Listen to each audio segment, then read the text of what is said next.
Environment clearance అడుగుతారు. ఒక చిన్న ప్రాజెక్ట్ కట్టాలంటేనే మీకు వాల్తా చట్టము, ఈ చట్టము, ఆ చట్టము, రకరకాల అనుమతులు అడుగుతారు. ఇంత పెద్ద ప్రాజెక్ట్, ఇంటర్లింకింగ్ ఆఫ్ రివర్స్, ఒక నదిని ఇంకో నదికి కలిపేటువంటి ప్రాజెక్టుకు మరి దాంట్లో అంతర్రాష్ట్ర సమస్యలు కూడా ఉన్నాయి. మహారాష్ట్ర ఉంది, కర్ణాటక ఉంది, తెలంగాణ ఉంది. పైన ఎగువ ఉన్న రాష్ట్రాల అభిప్రాయాలు తీసుకోరా? జిఆర్ఎంబి అనుమతి తీసుకోరా? ఇవి లేకుండా మరి ఎట్లా కేంద్ర ప్రభుత్వం ఆర్థికపరమైన అనుమతిస్తుంది? ఎట్లా కేంద్ర ప్రభుత్వం ఈ ప్రాజెక్టు కట్టడానికి అనుమతిస్తుంది? మరి కేంద్రం అనుమతిస్తుంటే ఆ ప్రభుత్వంలో ఉన్న కిషన్ రెడ్డి, బండి సంజయ్లు ఎందుకు మౌనంగా ఉంటున్నారు? రాష్ట్ర ప్రయోజనాలు మీకు పట్టవా?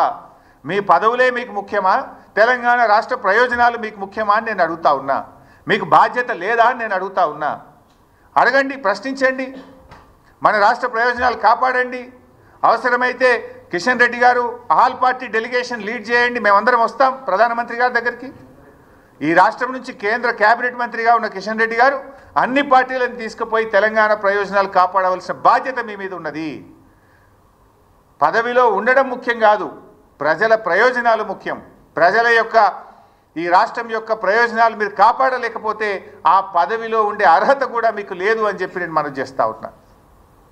ఎట్లా ఇస్తారు నిధులు? ఎట్లా ఇస్తారు? అసలు ఆ ప్రాజెక్టుకు జీరో పర్మిషన్స్, నైదర్ సిడబ్ల్యూసి, నార్ జిఆర్ఎంబి, నార్ ఎన్విరాన్మెంట్ క్లియరెన్స్, నార్ ఇంటర్స్టేట్ అగ్రిమెంట్, నథింగ్.